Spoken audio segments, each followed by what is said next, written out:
Hello friends, कैसे हैं आप सब लोग। आज हम बात करेंगे सर्जरी के बाद होने वाले रिहेबिलिटेशन के बारे में।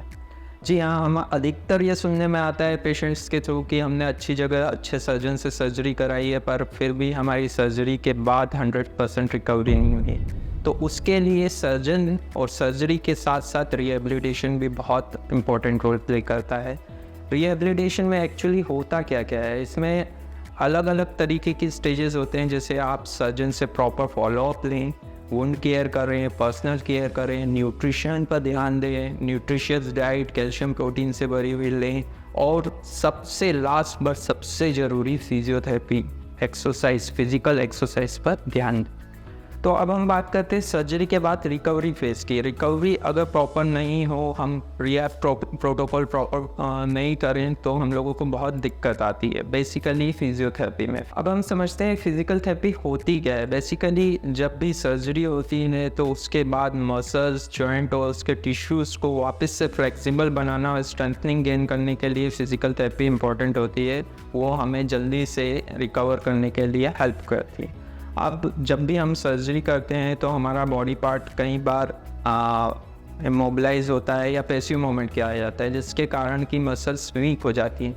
अब ये मसल वीक हुई है और हम फिजियोथेरेपी प्रोटोकॉल चालू करते हैं, फिजिकल थेरेपी कराते हैं, तो एक साथ हम एक्सरसाइज पर नहीं आते हैं। एक्सरसाइज धीरे धीरे एक शेड्यूल बनाया जाता है जिसमें शुरुआती एक्सरसाइजेज सिखाई जाती है, जिसमें स्ट्रेचिंग मेनली रहती है। स्ट्रेचिंग के बाद जब आप रिकवर करना चालू होते हैं तब स्ट्रेंथनिंग एक्सरसाइजेस कराई जाती।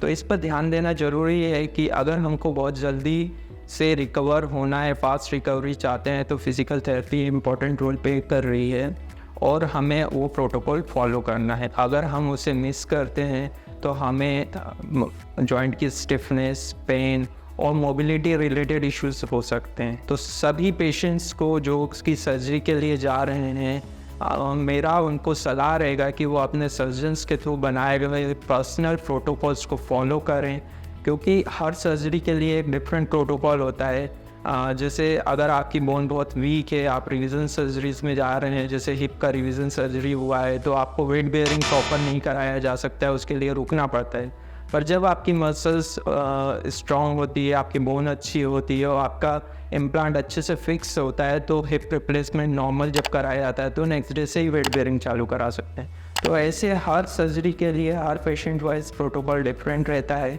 तो जब आपका सर्जन आपको जैसे फॉलोअप्स में एडवाइस करता है कि ये मसल वीक है या इसके लिए हमको इतना रुकना है, तो उस हिसाब से प्रोटोकॉल फॉलो करें, फिजियोथेरेपिस्ट की उनकी सहायता लें और आप एक्सरसाइज करें, ताकि आप जल्दी से अपनी नॉर्मल लाइफ की एक्टिविटीज़ गेन कर सकें और जल्दी रिकवर हो सकें।